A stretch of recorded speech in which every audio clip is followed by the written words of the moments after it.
스위스 베른 유니버시티 대학교, 세계 각국에서 왔던 유학생들이 한데 모여 유학생의 밤이 열리고 있습니다.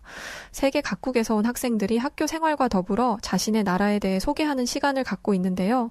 그곳에서 프랑스에서 유학 온 한 학생이 한국의 김치를 가리키며 음식을 썩혀 만드는 고약한 음식이라며 비난하고 있었고, 각국에서 온 학생들은 그 말에 수긍하며 고개를 끄덕이고 있습니다. 그러나 그때 유일한 한국인이었던 한 여학생은 자신의 노트북을 켰고 단 한순간에 세계 각지에서 왔던 학생들의 입을 다물게 했을 뿐만 아니라 강당을 휘어잡아 버렸는데요. 대체 이 유학생의 밤 강당에서 무슨 일이 있던 것일까요? 오늘 사연도 시작해 보겠습니다. 안녕하세요. 저는 스위스 베른 유니버시티 대학교에서 정치 외교학을 공부하고 있는 에밀리아 비셔라고 합니다. 유학생들이 많은 대학에서 공부를 하다 보면 세상에는 참 다양한 나라와 인종, 문화가 존재한다는 것을 느끼게 돼요. 각자의 나라의 문화를 가지고 스위스를 찾는 유학생들을 보다 보면 배워야 할 점도 찾을 수 있지만 이건 절대 해서는 안 되겠다 하는 것들도 찾게 됩니다. 정치외교학을 공부하는 사람으로서 다양한 나라의 문화와 정서를 이해하는 것은 꼭 필요한 부분이기 때문에 저는 유학생들과 좋은 관계를 유지하고자 노력하고 있어요. 하지만 딱 한 가지 아쉬웠던 건 아시아계 유학생이 제 주변에 없었다는 것이었습니다. 그러던 중에 너무나 반갑게도 한국이라는 나라에서 온 유학생을 만나게 되었습니다. 유학생들과 유대감을 쌓는 것을 좋아하던 저는 이 한국인 유학생이 저희 베른 유니버시티 대학교 생활에 잘 적응할 수 있도록 도우미에 지원했어요. 친구와도 가까워지고 또 이렇게 하면 소정의 장학금을 받기도 했거든요. 처음 보는 한국인과 친해지고 장학금도 받고 일타이피였습니다. 한국인 유학생 은정이는 굉장히 유창한 영어 실력을 가지고 있었고 교수님의 말씀에 따르면 한국에서도 수재였다고 합니다. 한국 이름이 박은정이었어요. 그런데 이런 은정이를 별것 아닌 것으로 치부하며 무시하는 친구들이 있었는데요. 바로 저희 대학에서 공부하던 프랑스 학생들이었죠. 이 친구들은 첫날부터 은정이에게 시비를 걸었습니다. 은정이와 함께 학교에서 밥을 먹고 있는데 그 친구들은 정말 깜짝 놀랐다는 표정으로 달려와서는 은정이에게 인종차별적인 발언들을 쏟아냈는데요. 너네 나라 애들은 김치 없이는 밥도 못 먹는다는데 괜찮아? 혹시 냄새 때문에 민폐 끼칠까봐 못 가져온 거야? 하긴 김치를 썩혀서 만든 음식이라던데 냄새가 안 나는 게 이상하지 라고 말하며 헐뜯었죠. 저는 사실 이들이 이야기하는 김치라는 음식에 대해서는 잘 몰랐지만 이 친구들이 유치한 인종차별을 하고 있다는 건 알았습니다. 그래서 저는 그 프랑스 친구들에게 인종차별을 그만두라고 말했어요. 이런 소리를 들으면서도 은정이는 뭐가 그렇게 차분한지 내색하지 않고 자신의 식사를 이어가더군요. 프랑스에서 온 사브렐라는 자신이 눈을 찢고 조롱한 것도 아닌데 어떻게 인종차별이냐며 스위스에는 표현의 자유도 없냐고 하더라고요. 저는 은정이가 유학 첫날을 망친 것 같아서 괜히 미안한 마음이 들었습니다. 하지만 은정이는 눈 하나 깜짝하지 않더라고요. 처음 해외에 나와서 이런 인종차별을 당하면 당황할 법도 한데 그러지 않는 걸 보면서 제가 놀라기도 했었죠. 제가 위로하려고 은정이를 바라보면 은정이는 그저 미소로 저에게 답할 뿐이었습니다. 어느 날이었어요. 하루는 유학생의 밤이라고 해서 각국에서 왔던 유학생들이 모여 학교 생활에서 불편했던 점을 이야기하고 각자의 나라에 대해 소개하는 시간을 가졌어요. 당연히 프랑스 유학생 사브렐라와 한국인 은정이도 함께했죠. 사브렐라는 은정이가 무슨 말이라도 하면 물어뜯을 기세로 은정이만 바라보면서 히히덕거리고 있었습니다. 그게 너무 노골적이라서 보던 제가 다 민망하더군요. 각 나라의 음식 이야기로 주제가 넘어갔을 때 사브렐라는 이때다 싶었는지 프랑스 요리 자랑을 엄청나게 하기 시작했습니다. 프랑스 요리가 세계 3대 요리 중 하나라는 걸 아냐면서 말이죠. 사실 프랑스 요리가 유명한 건 모두가 아는 사실이었습니다. 요리의 디저트까지 미식의 나라라고 정평이 나 있잖아요. 그런데 나라 자랑도 적당히 해야 하는데 사브렐라는 적당히를 몰랐습니다. 계속된 음식 자랑에 지친 다른 학생들은 적당히 리액션을 하고 주제를 끝내려고 했어요. 학생들의 집중력이 떨어졌다는 걸 느꼈는지 사브렐라는 갑자기 한국에서 왔던 은정이를 저격하기 시작했습니다. 저희 학교에는 많은 아시아 계통의 유학생들이 있었지만 유독 저희 학과에는 아시아에서 왔던 유학생이 없었어요. 한국에서 왔던 은정이가 저희 반에서는 유일했었어요. 그렇다 보니 유독 은정이만 붙잡고 시비를 걸었죠. 그러면서 은정이를 지목하며 이 반에서 아시아는 너가 유일한데 너의 나라는 뭐가 유명하니? 음식을 일부러 상하게 만들어서 먹는 김치인지 뭔지 말고 또 있니? 라면서 그냥 궁금해서 그런 거라며 키득거리며 조롱했죠. 은정이가 그 말을 듣고 아무 말 안 하고 있자 사브렐라는 솔직히 아시아에서 가장 맛있는 음식은 중국과 일본의 요리 아니냐는 말을 하더라고요. 그러면서 특히나 중국의 요리는 프랑스와 마찬가지로 세계 3대 요리 중 하나라면서 그에 반해 한국의 음식은 보잘것없는 것이라고 했습니다. 혹여나 입안에 너가 유일한 아시아 사람이라 혹시 한국 음식 자랑할까봐 미리 말하는 거라고 했죠. 그러더니 요즘 한국 음식이 인기라는 소문이 돌던데 그건 아마 케이팝이나 드라마 때문에 같이 얼떨결에 나온 거품일 뿐이고 얼마 지나지 않아 사라질 유행 같은 거라고 했습니다. 그러면서도 반대로 중국 음식은 아주 옛날부터 역사와 전통을 가지고 세계 3대 요리에 이름을 올렸으니 한국과 질적으로 다르다고 말하며 한국은 아직 중국이나 일본을 넘지 못한 아시아 3등의 나라라고 말했죠. 그놈의 세계 3대 요리가 뭔지 말 한마디 할 때마다 세계 3대 요리를 외쳐대는데 시끄러운 앵무새 같았습니다. 그런데요, 실제 의외로 이 말이 다른 학생들에게는 먹혔습니다. 이 이야기를 하는 사람은 프랑스인이었으니까요. 학생들은 인터넷에서 한국 음식이 유명하다는 얘기는 들었지만 실제로 먹어보지는 못했다고 말했습니다. 한국 요리가 그렇게 유명하다면 한 번쯤은 한국 음식을 접해봤어야 하는 게 아니냐고도 했죠. 이런 시시비비가 반복되자 유학생의 밤 토론장은 뜬금없는 아시아 국가들을 평가하는 자리가 돼버릴 정도로 열기가 달아올랐습니다. 심지어 모든 학생들이 이에 동조하며 이야기가 나오기 시작했습니다. 물론 은정이 편에 서서 한국을 지지하는 친구들도 있었습니다. 그 친구는 자신은 사브렐라가 말하는 중국인들을 만난 적이 있었다고 했죠. 관광지에서 중국인들을 만났는데 그들은 새치기를 밥 먹듯이 하고 성당같이 침묵을 지켜야 하는 곳에서 큰 소리로 떠들기까지 했으며 쓰레기를 아무데나 버려서 눈살이 찌푸려졌다고 하더라고요. 그 소리를 들은 사브렐라는 아니 잘 생각해보라면서 아시아에서 가장 큰 나라는 분명 중국인데 그런 중국이 그렇다면 과연 한국이라는 작은 3등 국가는 어떻겠냐고 하면서 원래 아시아 국가는 그런 수준이라고 말했습니다. 아시아 국가를 경험해봤던 친구들이 많지 않았던 터에 사브렐라의 말에 적극적으로 반대하는 의견을 내는 친구들은 없었고 결국 분위기는 사브렐라의 말이 모두 맞다는 것으로 결론 나려는 찰나였죠. 그때 그동안 조용히 이야기를 듣고 있던 은정이가 자신의 노트북을 가지고 나가서는 강당에 설치되어 있던 빔 프로젝트에 연결하더니 어떤 영상을 틀기 시작했던 것이었어요. 영상에는 프랑스 TF 방송에서 진행되었던 한국 요리에 대한 프랑스 현지 미쉐린급 요리사들이 평가하는 영상이 담겨 있었고 한국의 요리를 먹었던 프랑스 셰프들은 입을 다물지 못하며 최고를 연신 내뱉고 있었죠. 그동안 입으로만 떠들던 사브렐라와 다르게 한국에서 왔던 은정이는 조용히 그들의 말을 듣다가 눈과 귀로 모든 걸 보여주며 단 한순간에 유학생의 밤이 열렸던 강당을 휘어 잡아버렸습니다. 그날 이후로 사브렐라가 보여줬던 은정이에 대한 인종차별은 더욱 극대화된 것 같았어요. 아무래도 토론장에서 은정이에게 한 방 제대로 먹었으니 약이 잔뜩 오른 모양이었죠. 시간이 조금 더 흐르고 저희 학과에서는 유학생의 밤 2탄이 진행되었는데요. 지난 시간에 각국의 나라에서 온 학생들이 저마다 자신들의 국가를 소개하고 자신을 소개하는 자리였다면 이번에는 여행이었습니다. 숙소에 들어가기 전 마트에서 식재료를 사기로 하고 다 같이 마트로 들어갔었어요. 하지만 이 마트에서 정말 뜻밖의 놀라운 장면을 목격하는 사건이 일어나고야 말게 되었죠. 열심히 먹을 것을 고르고 있는데 어디선가 시끌벅적한 소리가 들렸습니다. 마치 싸우는 것 같은 소리에 저희는 소리의 근원지를 찾아갔어요. 알고 보니 카운터에서 한 할머니와 직원들이 언쟁 중이더라고요. 사실 말이 언쟁이지 할머니가 일방적으로 직원들에게 추궁을 당하는 상황이었습니다. 옆에 있는 사람에게 지금 대체 무슨 상황인가요? 하고 물어봤는데요. 글쎄 할머니가 빵을 사려는데 돈이 모자랐다고 하더군요. 돈이 모자라면 물건을 못 사는 건 당연한 건데 이야기를 가만히 듣다 보니 좀 안타까운 상황이더라고요. 돈이 부족했던 할머니는 직원들에게 손주에게 줄 빵을 사고 싶었을 뿐이라고 하소연하고 있던 것이었죠. 할머니의 행색을 보니 사정이 좋아 보이지 않더라고요. 할머니는 자신이 가지고 있던 꾸깃꾸깃한 지폐 한 장과 동전들을 내밀고는 돈에 맞춰서 빵을 조금 잘라갈 수 없냐고 물으시고 계셨습니다. 직원들은 절대 안 된다고 하면서 거절했죠. 마트 직원들은 아니 돈이 없으면 마트를 오지 마셔야지. 왜 굳이 마트에 와서 곤란한 질문을 하느냐며 할머니 때문에 지금 다른 고객분들한테까지 피해가 가고 있다며 몰아세웠습니다. 그 모습을 지켜보던 사브렐라는 직원의 말을 듣고는 맞는 말이네.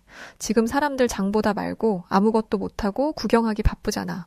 그러더니 옆에 있던 다른 친구들과 키득거리며 장난치며 다시 장을 보러 가더군요. 이들의 언성은 점점 높아져 갔고 분위기는 점점 과열되고 있었습니다. 직원들은 할머니가 빵을 품에 안고 주려고 하지 않자 강제로 뺏는 위협적인 행동을 하려고 했어요. 그런데 그때였습니다. 누군가가 싸움의 한가운데로 걸어 들어갔고 그건 바로 한국에서 왔던 은정이었어요. 저는 너무 깜짝 놀랐죠. 저는 큰 사단이 날까봐 뛰어들어가 은정이를 붙잡고 너가 저기 끼어들어서 뭘 할 수 있겠냐면서 은정이를 데리고 나오려고 했습니다. 가장 목소리가 크던 직원 중 한 명의 덩치가 아주 컸거든요. 은정이는 아무리 그래도 그렇지 할머니가 물건을 훔친 것도 아닌데 이런 식으로 몰아세우는 것은 옳지 않다며 할머니의 편에 서서 직원들을 나무랬습니다. 덩치 있는 직원은 아시아에서 온 호리호리한 여성인 은정이의 말을 듣고는 할머니의 앞을 가로막은 은정이를 옆으로 밀어내더라고요. 은정이는 밀리지 않으려고 했고 그런 직원은 당황해하며 더 힘을 줘 은정이를 밀어내며 왜 상관없는 당신이 끼어들어서 난리냐며 가라고 했습니다. 직원이 힘을 써 은정이를 밀어내려고 하자 은정이는 직원을 슬쩍 피했고 직원은 자신의 힘을 주체 못하고 앞으로 꼬꾸라졌죠. 그러더니 할머니에게 다가가 할머님의 손을 잡고 그 자리를 떠났습니다. 할머님과 마트 밖에서 무슨 대화를 나누더니 실갱이에 다 부셔진 빵을 한 손에 들고 다시 와서는 다른 깨끗한 빵과 음료 등을 잔뜩 싸서 카운터에서 계산하는 모습을 보였죠. 그 모습을 지켜보던 저는 은정이가 이렇게 과감하고 터프한 아이였는지 정말 몰랐습니다. 늘 학교에서도 조용하고 자신의 할 일만 묵묵히 하던 친구여서 그저 조용한 새침대기 여자아이인 줄만 알았었거든요. 다른 친구들도 은정이의 다른 모습에 모두 놀랐는지 입을 다물지 못하고 있었어요. 은정이는 깨끗한 빵과 음료, 그리고 다른 한 손에 부셔진 빵 봉지를 들고 다시 할머님에게 다가갔습니다. 그러면서 이렇게 말했죠. 할머님 괜찮으세요? 이거 받으세요. 그리고 이 빵하고 음료 가지고 가셔서 손주랑 맛있게 나눠 드세요. 라면서 할머니를 추스려 주었습니다. 그리고는 부셔진 건 제가 먹을게요. 라고 하더군요. 할머님은 은정이에게 연신 정말 고맙다면서 사실 오늘이 손자의 생일인데 변변찮은 케이크 하나 해줄 돈이 없었다며 이 은혜를 어떻게 갚냐며 눈물을 보이셨습니다. 근데 그 말을 들은 은정이는 손자 생일이었다는 말을 듣곤 살짝 놀라면서 다시 마트에 들어가서 케이크와 과자, 음료수를 바리바리 사들고 나왔습니다. 할머니는 이렇게까지 받을 수는 없다며 거절하려 하셨지만 오히려 은정이가 받아달라고 부탁하는 탓에 거듭 감사 인사를 하시며 집으로 돌아가셨어요. 초면에 이름도 모르는 생판남을 이렇게 도와줄 수 있다는 것에 적잖이 충격을 받은 저는 이때부터 은정이가 더욱 달라 보이기 시작했습니다. 저도 은정이처럼 행동해보고 싶다는 생각이 들더라고요. 이건 저뿐만이 아니었어요. 이전에 있던 유학생의 밤에서 한국도 민폐짓을 하던 중국과 다를 거 없을 거라던 학생도 자신의 생각이 틀렸을 수도 있겠다고 말할 정도였죠. 저는 은정이에게 다가가서 아니 마트 직원이 덩치도 크고 무섭게 생겼던데 무섭지도 않았어? 큰 봉변이라도 당하면 어쩌려고 그렇게 무턱대고 나섰어? 라고 물어봤었는데요. 은정이가 갑자기 제 손을 잡더라고요.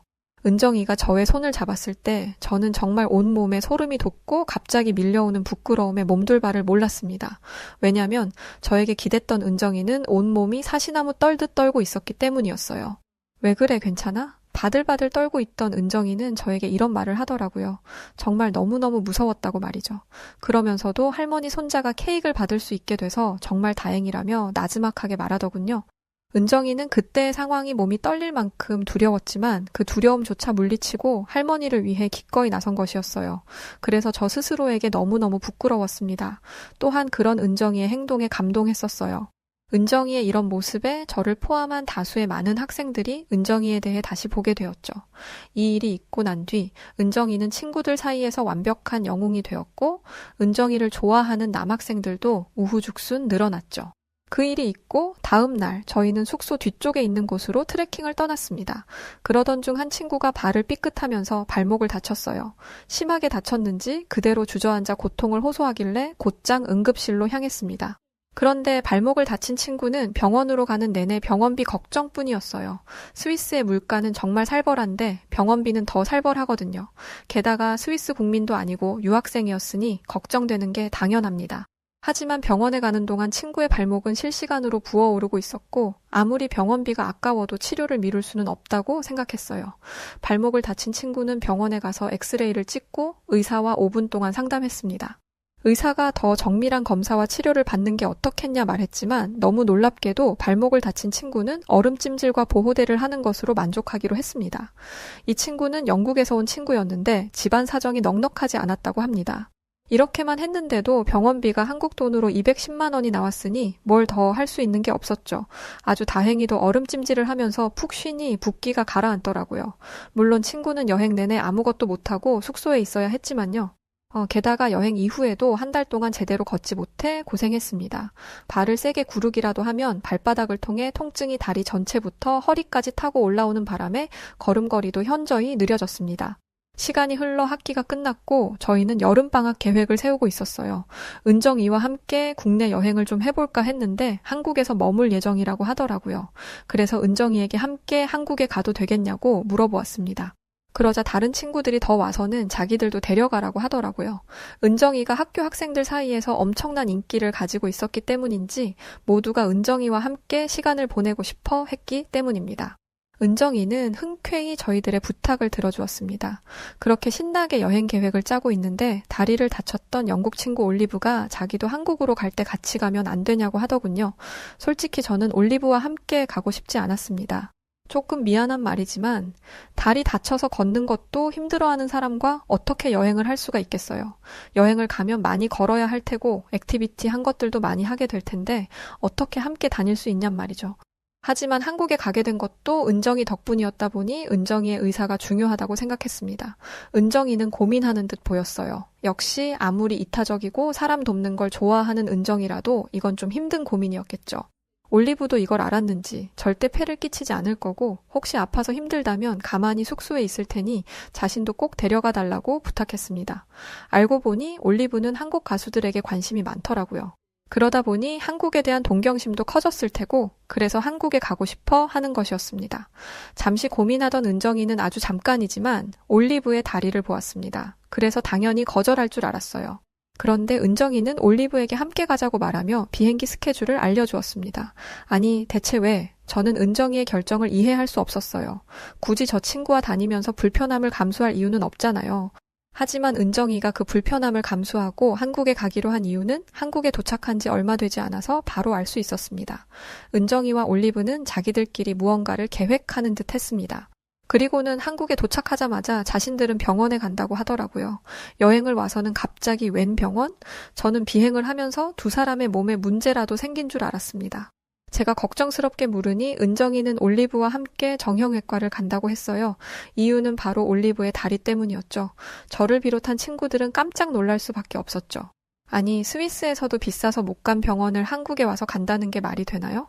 물론 전 세계에서 물가가 비싸기로 유명한 스위스보다야 한국이 더 낫기는 하겠지만은 아무리 그래도 병원비는 거기서 거기잖아요. 그리고 지금 우리가 눈앞에서 마주하고 있는 한국은 우리 스위스보다 훨씬 더 현대적이었고 선진국과 같은 위용을 뽐내고 있었으니 한국도 굉장히 비쌀 텐데 말이었죠. 스위스에서 돈 없어 병원 치료를 포기했던 올리브가 이번에도 병원에 가지 않을 거라고 생각했습니다. 그런데 올리브는 덤덤했어요. 저는 은정이가 엄청난 부자라서 올리브의 병원비를 대신 내주기라도 하는 건가 싶었습니다. 저희가 혼란에 빠진 걸 본 은정이는 한국의 병원비는 의료보험이 잘 되어 있는 덕에 저렴하다며 걱정하지 않고 가도 된다고 했어요. 올리브와는 이미 이야기가 됐다면서요. 저희는 그 말을 믿을 수가 없었습니다. 여기까지 와서 흩어지는 건 조금 그래서 친구들 다 같이 은정이를 따라서 올리브의 치료부터 하고 움직이는 것으로 하고는 같이 이동하기로 했습니다. 실제로 제 눈으로 직접 확인하고 싶었던 것도 있었고요. 은정이는 자신의 삼촌께서 운영하고 있다는 정형외과로 향했습니다. 올리브는 가자마자 엑스레이를 찍었고 진료실에 들어가서 초음파까지 찍고 나왔습니다. 밖에서 기다리면서 대체 병원비가 얼마나 나오려고 저러나 걱정되었어요. 스위스보다는 싸다고 했지만 초음파까지 찍었으니 한국 돈 300은 넘으리라 생각했습니다. 저희는 그래도 은정이 삼촌이니까 좀 더 싸게 해주지 않을까. 아니 아무리 그래도 200은 넘겠지 라고 저희들끼리 나름의 계산을 하고 있었죠. 올리브의 다리 상태는 썩 좋지 않았습니다. 나이도 어린이 처음 다쳤을 때 조치를 취했다면 괜찮았을 텐데 병을 키웠다고 하더라고요. 올리브는 물리치료실로 들어갔고 저는 물리치료라는 걸 처음 들어봤어요. 그곳에서 무슨 치료를 하는지 궁금했지만 그건 안 된다기에 저희는 올리브가 치료를 받는 1시간 동안 밖에서 시간을 보냈습니다. 저희는 병원 건물 안에 있는 카페에 갔어요. 신기하게도 카페에서 공부를 하는 사람들이 있더라고요. 카페에서 일을 하는 사람들은 자주 보지만 공부를 하는 사람들은 처음 봤습니다. 웃기게도 이 모습을 보면서 한국의 문화가 우리와 많이 다르다는 걸 새삼 깨달았습니다. 그건 다른 친구도 마찬가지였는지 저희는 여행 온 기분을 만끽하며 여유롭게 커피를 마셨죠. 그런데 그때 공부하던 사람이 갑자기 자리에서 일어났습니다. 커피라도 받아오려나 했는데 그 사람은 갑자기 밖으로 나갔어요. 그러더니 창밖 너머에 있는 횡단보도를 건너더니 어떤 가게로 들어가는 게 아니겠어요? 아니, 주문한 걸 받으러 가는 것도 아니고 화장실을 가는 것도 아니고 아예 밖으로 나가서 무려 횡단보도까지 건너다니, 심지어 그 사람의 자리에는 좋게 200만 원 후반은 되어 보이는 노트북과 아이패드, 그리고 가방까지 있었어요. 저희는 은정이에게 저 사람이 미친 것 같다고, 어떻게 저런 강큰 행동을 하냐고 말했습니다. 그러자 은정이는 이런 광경을 보고도 아무 동요가 없었어요. 아, 저거 외국인들이 보기에는 당황스럽겠네. 괜찮아. 아무도 안 가져가니까 걱정하지 마. 저희는 믿을 수가 없었습니다. 만약 수상한 사람이 나타나서 그 사람의 물건에 손을 댄다면 저희가 대신 가서 그 사람을 잡겠다는 영웅 심리까지 생겼죠. 그런데 그 사람이 돌아올 때까지 그 누구도 물건에 손을 대지 않았어요. 딱 한 명, 그 사람의 외투에 손을 댄 사람이 있는데 손을 댄 이유도 어이없었습니다. 자기가 앉고 싶은 자리에 그 사람의 외투와 가방이 넘어와 있으니 그걸 살짝 밀어서 자리에 공간을 만든 것이었어요. 15분 정도 시간이 지났고 그 사람은 쇼핑백을 든 채로 카페로 돌아왔습니다. 저희는 입을 떡 벌리고 저희가 지금 본 것에 대해서 애써 이해하려고 했어요. 놀라운 것은 이게 다가 아니었습니다. 한국인들은 가방을 다 열어놓고 다니더라고요. 특히 여성분들 핸드백 지퍼를 열어놓고 다니던데 그러면 가방 안이 훤히 보입니다. 지갑과 핸드폰 등 중요한 물건들이 노출되어 있는데 그걸 그대로 보여주면서 다니는 거예요. 우리 스위스를 비롯한 유럽 국가에서 그런 행동을 했다가는 10걸음도 가지 못해서 모든 소지품이 털리고 말 것입니다. 친구들과 저희는 카페에서 SNS에 이런 한국의 카페 모습을 올렸는데요. 한국에 함께 오지 않았던 친구들은 SNS에 올렸던 소식을 접하고는 다들 놀랐는지 반응들이 폭발적이었죠. 마침 시간이 다 돼서 다시 올리브가 있는 병원으로 향했습니다. 올리브는 치료를 끝내고 발에 보호대를 찬 상태였는데 왠지 얼굴이 번들번들 거리더라고요. 물리치료라는 개념이 생소했던 저희는 올리브에게 무엇을 했는지 물었습니다. 올리브는 물리치료사들이 자신을 따뜻한 침대 위로 눕혔고 이불을 덮어주었으며 자신의 다리를 찜질했다고 했습니다. 마사지를 받는 듯한 노곤노곤한 느낌의 잠이 들었는데 깨어보니 치료가 끝나 있었다고 하죠. 솔직히 무슨 효과가 있을까 했는데 발이 훨씬 가벼워진 게 확실하다며 물리치료의 효과를 칭찬했습니다. 그리고 대망의 병원비 수납 시간. 저희는 이렇게 좋은 치료를 받았다면 병원비가 더 올라갔을 거라고 예상했죠. 간호사는 이렇게 말했어요. 엑스레이에 초음파를 하셨고 물리치료까지 받으셔서 이렇게 모두 하셨으니까 6만 6천 원 나오셨어요. 저희는 66만 원을 잘못 들었나 했습니다. 그런데 영수증에 찍힌 금액은 6만 6천 원이 맞았어요. 이게 끝이 아니었습니다. 여행하는 동안 매일 치료받으시면 많이 괜찮으실 거예요. 물리치료 받으시면 15,000원 정도 나오니까 참고하시면 되고요. 라는 거였죠. 아니, 이게 말이나 되는 상황인가요? 어떻게 이런 금액이 나올 수가 있죠? 한국 의사들은 전부 땅 파서 진료한답니까? 병원비 운영하는 데 드는 돈이 어마어마할 텐데 이게 말이 되는 건가요? 저희는 은정이의 말이 사실이라는 것을 깨닫고는 충격에서 헤어나오지 못했어요. 게다가 병원에서 처방해준 약을 받는 게 8,000원대더라고요. 이게 대체 무슨 상황인지 저희는 숙소에 돌아가는 내내 한국의 병원비에 대한 얘기만 했습니다. 호텔에 도착한 저희는 고단한 몸을 이기지 못하고 잠에 들었어요. 눈을 떠보니 밤 12시가 넘은 자정이 넘었더라고요. 문제는 배가 너무 고팠다는 것입니다. 호텔 룸서비스를 찾아봤더니 와인과 술 안주뿐이었고 식사를 할 만한 게 없었어요. 그런데 밖에 나갈 수 있는 상황은 더더욱 아니었습니다. 밤 12시가 넘은 시간이었으니까요. 그런데 갑자기 은정이가 옷을 입으라고 하더군요. 그래서 저와 친구들은 지금 옷을 왜 입고 있는 거냐면서 은정이에게 물었더니 밖에 나가자는 이야기를 했습니다. 저희는 지금 무슨 소리를 하는 거냐고 말이 되는 소리를 하라면서 말했습니다. 그러자 은정이는 자기가 말한 것 중에 거짓말이 있었냐고 말하더라고요. 배고프다며 치킨을 먹으러 가자 내가 살 테니까. 그러면서 어서 옷을 입으라는 말에 저희는 홀린 듯 옷을 주워 입었습니다. 저희는 잔뜩 긴장한 상태였어요. 자정이 넘은 시간 외출이라니 이건 완전 자살 행위였습니다. 그런데 고작 5분 걸었던 저희는 눈앞에 펼쳐진 광경에 입을 다물 수 없었어요. 그곳에서 긴장한 채 몸을 웅크린 사람은 저희뿐이었습니다. 가게에는 아직도 불이 켜져 있었고 사람들은 거리에 나와서 편안하게 대화를 하고 있었어요. 저희는 그런 모습들을 신기해하며 치킨집으로 들어갔습니다. 은정이가 주문해준 대로 나왔던 치킨을 한 입 먹었는데 이건 말도 안 되는 맛이었습니다. 친구들도 모두 연신 감탄사를 연발하면서 이런 치킨은 처음이라며 놀랬죠. 이렇게 다양한 종류의 치킨이 있을 수 있다니. 저는 마늘을 정말 싫어하는데 이 마늘 치킨은 여행 내내 먹어도 안 질리겠더라고요. 은정이는 치킨에 맥주까지 시켜주었는데 이 맥주와의 조합이 정말 죽였습니다. 치킨 한 입에 맥주 한 모금을 마시니 피로가 싹 풀리면서 그렇게 맛있을 수가 없더라고요. 저희는 저희가 먹고 있는 음식과 거리의 분위기를 영상으로 찍어 SNS에 업로드했고 다른 친구들에게도 공유했습니다. 그러자 댓글에 난리가 났어요. 이게 한국 맞냐? 지금 당장 한국으로 가는 비행기 표를 끊을 테니 그런 줄 알라는 재미있는 댓글들도 넘쳐났습니다. 배가 터지도록 식사를 하고 나온 저희는 당연히 숙소로 돌아갈 줄 알았습니다. 그런데 은정이는 이대로 들어가서 자면 살찔걸? 이라면서 산책하며 좀 걷고 들어가자며 자신을 따라오라고 했어요. 물론 저희는 은정이에 대한 신뢰가 있었지만 타국에서의 새벽 산책은 좀 아니지 않나 싶었습니다. 치킨을 먹은 데야 번화가니까 그렇다 쳐도 산책을 하려면 한적한 곳에 가야 하잖아요. 아무리 치안이 좋은 한국이라 하더라도 이건 좀 아니라고 생각했습니다. 이건 저뿐만이 아니라 다른 친구들의 생각도 마찬가지였죠. 유럽에서 새벽 산책? 그것도 여성들이 모여서? 아주 뭔 사단이 나도 제대로 날 테니까요. 그런데 얼마 안 있어서 저희 모두는 한국의 새벽 밤을 즐기는 사람들의 모습을 보면서 이럴 수가 없다면서 정말 크게 놀랐었는데요. 은정이와 함께 간 한강에는 저희 외에도 산책을 하는 사람이 수십 명은 있었어요. 심지어는 돗자리를 깔고 누워있는 사람도 있더라고요. 그 사이를 거쳐 지나가는데 심지어 어떤 분은 돗자리 위에서 깊은 잠에 드셨는지 코까지 드르렁거리며 아주 집 안방에서 자는 것처럼 잠을 주무시고 계셨죠. 대체 이게 무슨 광경이지 싶었습니다. 시계를 보니 분명 새벽 2시가 다 되어 가던 시간이었는데 말이죠. 다른 나라였다면 자정이 넘은 시간에 산책을 나오지 않았을 뿐더러 잔디밭에 누워있는 사람을 경계부터 했을 거예요. 위험한 노숙자일 수도 있으니까요. 그런데 한강 주변은 위험한 것 하나 없이 안전했습니다. 저희는 생전 처음으로 자정이 넘은 시간에 그것도 밖에서 심지어 타국에서 산책을 하게 되었습니다.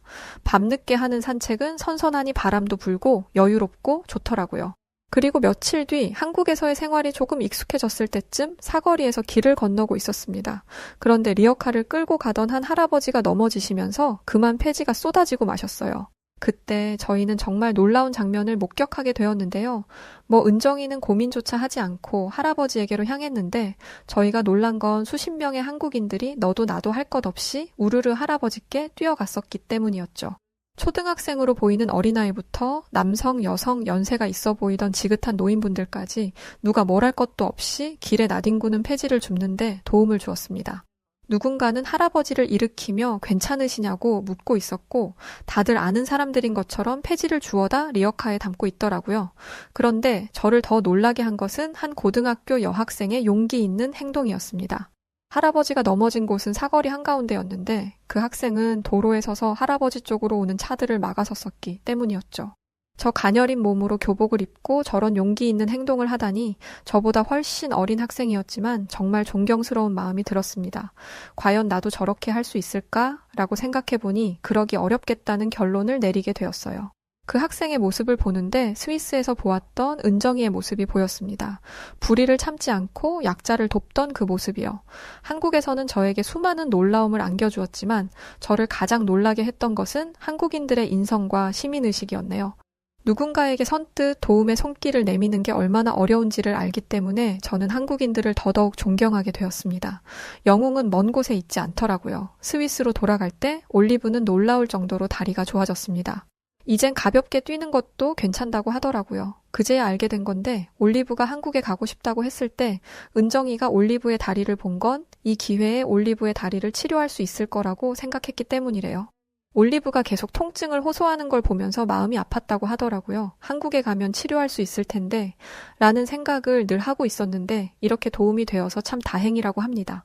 주변 사람을 잘 챙기는 은정이를 보면서 많은 것을 느끼고 있어요. 한국에서 왔던 은정이의 존재로 정말 많은 일들을 보고 겪고 느끼게 되었던 것 같아요. 실제로 만난 한국에서의 경험 역시 잊지 못할 기억이 되었습니다. 아, 은정이에게 인종차별하던 사브렐라는 어떻게 되었냐고요? 그 친구는 저희가 한국에 있던 기간에 학교의 다른 학과 동양인들을 인종차별했다가 발각돼서 학교에서 징계 처분을 받았습니다. 뭐 제 벌은 남 못 준다고 어차피 그렇게 될 줄 저희는 이미 짐작했습니다. 여하튼 은정이가 지금 저의 베프라는 것이 너무 좋고 행복합니다. 저도 은정이의 강할 때는 강하고 약할 때는 약한 이런 모습을 배워서 그 따뜻함을 전하는 사람이 되고자 노력해보려고 합니다. 자, 오늘 사연은 여기까지인데요. 우리 한국인 여학생이 스위스 베른 유니버시티 대학에서도 아주 유명했다더라고요.